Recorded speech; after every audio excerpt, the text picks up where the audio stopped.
유관리사입니다. 오늘 살펴볼 내용은 지정상품에 관한 것이고요. 지정상품이란 것은 상표에 있어서 가장 기본이 되는 내용이니까 한번 꼭 살펴볼 필요가 있습니다.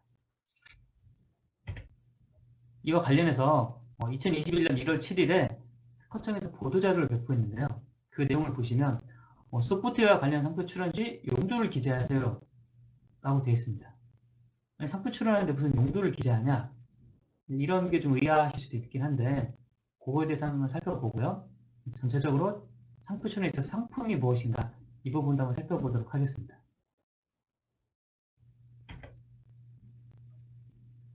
자, 우선 제목을 보시면 상표만 하면 안 돼요. 상품도 지정해 주세요라고 되어 있는데, 예를 들어서 우리가 산타페라는 상표를 출원한다고 하면 그냥 산타페 상표 등록하겠습니다라고 출원하면 출원이 안 됩니다.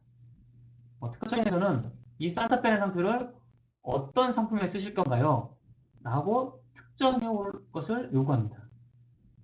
예를 들어 산타페라는 상표를 이렇게 자동차 할 건지 캔커피 할 건지 이렇게 상품을 구체화해서 상표 출원을 해야 된다는 겁니다. 그래서 이렇게 상품이 딱 정해져야 그거에 맞게 심사도 하고 후 속정 절차가 진행이 된다라는 거고요. 요거 같은 경우에 상품이 다르면, 상품이 비유사하면 둘 다 등록도 가능할 수 있습니다. 실제로 이거에 대해서 살펴보면 산타페라는 상표에 대해서 현대자동차는 승용차, 구급차, 이런 자동차 쪽에 상표 등록을 받았고요. 한국야쿠르트는 커피 관련 상품에 대해서 상표 등록을 받았습니다. 그래서 상표는 비슷하지만 상품이 전혀 다르면, 비유사하면 둘 다 등록 받을 수도 있다. 이런 부분도 같이 고려해야 된다라는 게 되겠고요. 그 근거는 뭐냐면 상표법에 나와 있는데, 우리가 사실 법조문을 다 아실 필요는 없습니다. 아실 필요는 없지만 그냥 한번 살펴보면 상표법에 보시면 상표 출원할 때 상표 출원서를 제출하게 되어 있는데, 거기에는 상표를 기재하게 되어 있고요. 그 다음에 지정상품 및 상품류를 기재하게 되어 있습니다. 상품이란 건 대충 알겠는데 상품류는 뭐냐, 이게 또 궁금하실 수 있는데, 어쨌든 이런 게 기재하게 되어 있고요. 그 다음에 38조에 보시면 상품류에 따라서 1류 이상의 상품을 지정해야 된다. 그리고 상품류에 속하는 구체적인 상품은 특허청장이 정하여 고시한다 라고 되어 있습니다. 이런 부분을 살펴보면 이 법조문도 간단히 이해가 되실 수 있는데, 그거에 대해서 상품류라는 건 이렇게 나와 있습니다. 그래서 1류에서부터요 쭈르륵 해서 나와 있고, 더 보시면 45류까지 나와 있습니다. 요건 어디에 있냐면, 특허청 링크를 딱 클릭해서 보시면 이렇게 특허청 사이트가 있고요. 이 특허청 사이트에 보시면 상품류라는 게 자세히 나와 있습니다. 그래서 현재는 니스 분류라는 국제 상품 분류를 쓰고 있고요. 거기에 보시면 1류부터 쭉쭉쭉 해가지고 쭉 해서 45류까지 이렇게 분류가 되어 있습니다. 쉽게 생각하시면 상품 특성이 비슷한 것들끼리 이렇게 좀 모아놨다, 이렇게 보시면 쉽게 이해가 되실 것 같습니다. 그래서 류라는 걸로 이렇게 나눠져 있고, 류는 45개 류가 있다 라는 걸 보셔야 되고요. 그에 대해서 한번 들어가서 보시면, 예를 들어서 여기 33류를 한번 들어가 보시면 동동주 막걸리, 감귤주, 이런 것들이 이제 상품으로 지정이 되어 있는 거고요. 여기에서 이제 골라서 상품을 지정해서 상표 출원하시면 됩니다. 무슨 말이냐면, 상표 출원하실 때는 내 상표와 몇류, 33류에 있는 동동주, 감귤주 이렇게 출원하겠다라고 기재해서 출원하셔야 된다는 겁니다. 여기까지는 어렵지 않게 이해가 되실 것 같고요. 류라는 개념과 상품이라는 개념 이해하시면 될 것 같고요. 참고적으로 여기 보시면 유사군이라는 게 있는데, 이 유사군 코드라고 소위 말하는데, 이 유사군 코드는 상품이 유사한 상품끼리 모아놓은 거라고 보시면 됩니다. 즉 동동주, 막걸리, 모주 같은 경우에는 유사군 코드가 G0601로 동일한 유사군 코드를 쓰면 특허청에서는 동동주, 막걸리, 모주 이런 것들은 유사한 상품으로 보고요. 감귤주하고 동동주는 유사군 코드가 다르죠. 동동주는 G0601이고 감귤주는 G0602입니다. 즉 유사군 코드가 다르면 이거는 비유사한 상품으로 봅니다. 아까 산타페에서 자동차랑 캔커피가 있는 것처럼 비유사한 상품이죠. 그게 유사한지 비유사한지는 특허청에서는 이 유사원 코드만 보고 판단을 한다는 겁니다. 조심하셔야 될 거는 여기 보시는 것처럼 류가 같다고 같은 류에 있는 건 다 유사한 상품이냐? 그렇지 않다. 유사원 코드를 들어가서 또 봐야 된다. 그러면 류가 다르면 다 비유사한 상품이냐? 그것도 아니다. 류가 다르다라고 할지라도 유사원 코드 같은 경우가 있습니다. 그러면 유사한 상품으로 봅니다. 그래서 유사원 코드라는 개념을 잘 좀 이해하셔야 되고요. 그래서 이렇게 설명을 드릴 수 있을 것 같습니다. 그래서 상품류라는 게 있고 거기에 각각 상품들이 있다. 그래서 거기에 있는 상품들을 선택해서 상표 출원을 하시면 된다. 그리고 거기에 유사원 코드라는 것도 기재되어 있어서 비슷한 상품끼리 모아놓기도 한다. 그러면 상품명을 구체적으로 어떻게 기재해야 되냐라는 걸 살펴볼 때 상표 심사 기준이라는 게 있는데요. 특허청 심사관들이 심사할 때 참고하는 자료입니다. 그래서 거기에 보시면 지정상품은 고시명칭, 아까 보신 그 상품류 부분 거기에 나와 있는 명칭을 사용하는 게 원칙이다. 근데 새로운 상품을 만들었다. 뭐 그럴 수도 있죠. 기준이 없던 완전 새로운 상품을 만들 수도 있으니까 그런 걸 만들었다고 할 때는 그 명칭을 본인이 자유롭게 기재할 수도 있다. 다만 그게 실제 사회에서 독립적으로 상고를 대상이 돼야 되고 그 명칭은 구체적으로 특정할 수 있을 정도로 명확해야 된다. 라는 거고요. 그거에 대해서 심사관이 뭐 자료들을 요청할 수 있다. 잘 모르겠으니 설명해보는 자료를 내보세요. 라고 요청할 수도 있다라는 겁니다. 그 다음에 출원서에 기재되는 지정상품이 아까 니스 분류, 그 상품 분류에 나와 있는 거 맞지 않는 경우에는 그 류를 제시하고 이건 이게 맞는 것 같아요. 라고 제시하고 거절을 통지하고 그래서 출원인이 그에 맞게 보정하면 인정해주겠다라는 거고요. 그 다음에 상품명을 적으실 때 아까 보셨던 것처럼 뭐 동종주 이렇게 구체적으로 적는 경우도 있지만 좀 포괄적으로 기재하고 싶다라고 하는 경우는 포괄적으로 기재하는 것도 가능하다라고 해서 예시로 든 게 뭐 신발이라는 포괄적인 명칭을 쓸 수도 있다. 그러면 가죽신 운동화, 슬리퍼, 장화, 방화나 이런 것들을 다 포함하는 상품이다. 라고 해서 신발이라는 걸 기재할 수도 있고요. 또는 의류라는 것도 기재할 수 있다. 이런 식으로 약간 포괄적인 명칭도 기재할 수 있다. 근데 요거는 마찬가지로 포괄 명칭은 상품류에 기재가 되어 있습니다. 거기 있는 포괄 명칭을 쓰셔야 된다는 겁니다. 그 다음에 상품을 기재하실 때 예를 들어서 여기처럼 타인의 상표가 들어갔다. 뭐 삼성용 컴퓨터 프로그램 이렇게 기재하면 삼성이라는 거는 이제 삼성이 등록한 상표죠. 그렇게 들어간 경우에는 어떤 건지 확 특정할 수가 없기 때문에 불명확한 것으로 봐서 거절을 한다. 등록을 안 해준다. 뭐 아이폰용 컴퓨터 프로그램도 마찬가지로 그런 이유로 등록이 안 된다. 구체적으로 기재해라. 이런 내용이 되겠고요. 요 예시가 아까 특허청에서 배포한 보도자료랑 뭐 연관되는 내용이라고 보시면 될 것 같습니다. 그 다음에 뭐 우리가 흔히 쓰는 도매업, 소매업 이런 거 같은 경우에도 불명확하게 도매업, 소매업이라 쓰면 뭔지 잘 모르겠다. 그래서 거절을 하고요. 이게 인정이 되려면 여기 보시는 것처럼 가구 소매업, 가구 도매업처럼 물품을 특정해서 하셔야 된다. 수리업, 학원 경영업도 마찬가지로 구체적으로 기재를 해줘야 인정을 해준다.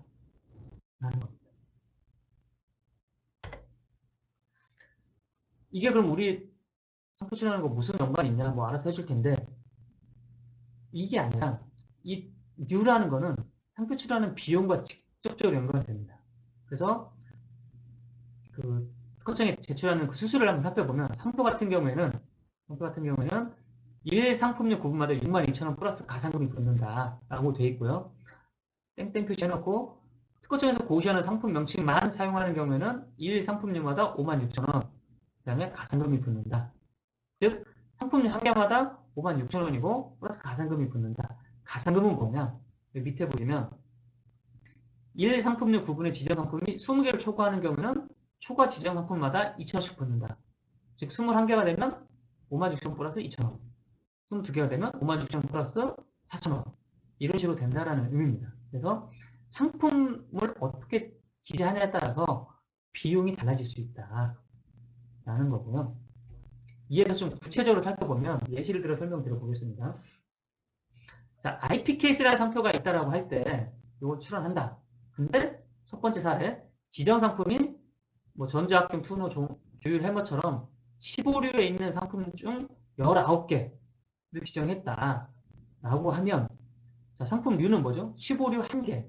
그러니까 기본적으로 56,000원. 이 명칭은 다 고시명칭을 썼다는 전제하에 고시명칭을 쓰면 56,000원이고요.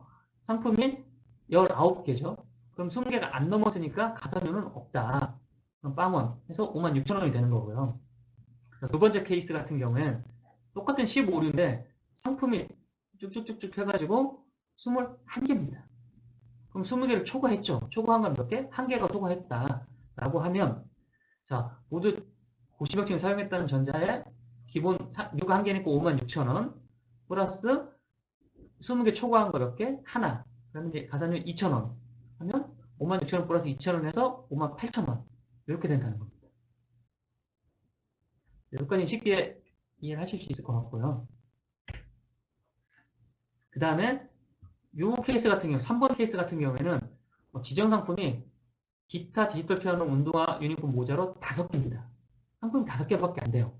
근데 기타하고 디지털 피아노는 15류고요. 운동화, 유니폼, 모자는 25류입니다. 그러면 비용을 어떻게 계산하냐? 15류에 대한 걸 먼저 계산합니다. 그래서 56,000원 플러스 가산료 하나, 둘, 2개밖에 안 되니까 빵원. 그 다음에 25류에 대해서 이제 또 산정을 합니다. 그러면 기본 56,000원. 그 다음에 상품이 3개니까 가산료 빵원 20개 미만이니까요. 2개니까. 그래서 합계는 56,000원 플러스 56,000원에서 11만 2천원이다. 이렇게 되는 거고요. 자, 4번 케이스 같은 경우에는 이렇게 15류에 대해서 쭉쭉쭉 지정해서 21개의 상품을 지정했고요. 25류에 대해서 하나, 둘, 3개의 상품만 지정했습니다. 그럼 상품은 총 24개를 지정했죠. 근데 류는 15류, 25류 2개의 류가 있다. 이렇게 되는 겁니다. 그러면 15류에 대해서 계산을 해보면 일단 기본 1개 류니까 56,000원 플러스 가산금 20개를 초과한 게 1개가 있죠. 그럼 가산료가 2,000원을 붙고요. 그 다음에 25류에 대해서 기본 56,000원 플러스 하나, 둘 상품 3개 20개 이내죠. 그럼 가산료 빵원 하면 총 합계가 11만 4천원이 된다. 이렇게 비용이 책정된다는 겁니다. 특허청에 내는 비용이. 무슨 말이냐면 정리해서 말씀드리면 상표 출원할 때는 일단 상품의 개수를 떠나서 류의 개수가 가장 중요하다. 류가 몇 개냐에 따라서 비용이 배로 증가한다. 2개면 2배, 3개면 3배 이렇게 증가되고요. 각각 류에 들어가서 그 류의 지정 상품이 20개를 초과하는 게 있으면 초과하는 것만큼 2,000원씩 붙는다. 그래서 류가 몇 개냐? 그러면 그 류에서 20개를 초과하는 게 몇 개가 있냐? 이렇게 판단해서 비용을 산출한다는 겁니다. 그래서 상품류라는 것들이 상표 출원할 때 비용을 결정하는 또 하나의 중요한 요소가 된다라는 걸 좀 인지하시면 도움이 될 것 같습니다. 그래서 아까 앞에 보여드렸던 보도자료 내용을 좀 구체적으로 살펴보면 기존에는 기록된 컴퓨터 소프트웨어, 스마트폰용 애플리케이션 소프트웨어라고 기재를 해줘도 상표 등록을 해줬다. 근데 그렇게 해줬더니 너무 이렇게 넓은 용도의 상품들이 등록이 되다 보니까 업계에서 쓸 상표가 없다. 이렇게 되는 거죠. 너무 과도한 범위를 주는 게 아니냐. 그래서 올해부터는 게임용 소프트웨어, 뭐 자동차 내비게이션용 소프트웨어처럼 용도를 명확히 기재한 경우에만 상표 등록을 해주겠다라는 겁니다. 그래서 그 예시를 보면 등록 안 되는 거는 오른쪽에 있는 것처럼 기록된 컴퓨터 소프트웨어, 뭐 인터넷 접속용 소프트웨어 이렇게 좀 넓게 기재하면 등록을 안 해주고 컴퓨터 운영 소프트웨어, 뭐 비디오 게임 소프트웨어처럼 용도를 특정해서 출원을 해라. 그래야 등록을 해주겠다. 이런 취지입니다. 그리고 그렇게 되는 경우에 상품의 유사를 판단할 때 그 용도도 고려해서 판단하겠다. 라는 겁니다. 자, 이렇게 보시면 이제 보도 내용이 무슨 내용인지 이해가 되시죠? 상표 출원할 때는 반드시 상품이 특정이 돼야 된다. 이게 이제 기본 전제였고요. 그걸 어떻게 기재하느냐 이런 부분들은 상품 류라는 거를 특허청에서 고시를 해놨고 거기에 있는 류를 보고 그쪽에 들어가서 상품명을 보고 출원하는 게 원칙이다. 단 거기에 없는 상품명도 출원할 수는 있다. 그 경우에도 류는 기재해줘야 된다. 그다음에 그 류가 무슨 의미를 갖냐? 상표 출원 비용을 산정할 때 그 근거가 된다. 류가 몇 개냐에 따라서 비용이 배로 증가할 수 있다. 이런 내용이고요. 그에 관련해서 소프트웨어의 경우에는 구체적인 용도를 기재해서 출원해라라는 겁니다. 여기까지 들으셨으면 이해가 되실 거라고 생각이 되고요. 관련해서 질문 있거나 하시면 댓글로 남겨주시면 답변 드리도록 하겠습니다. 감사합니다.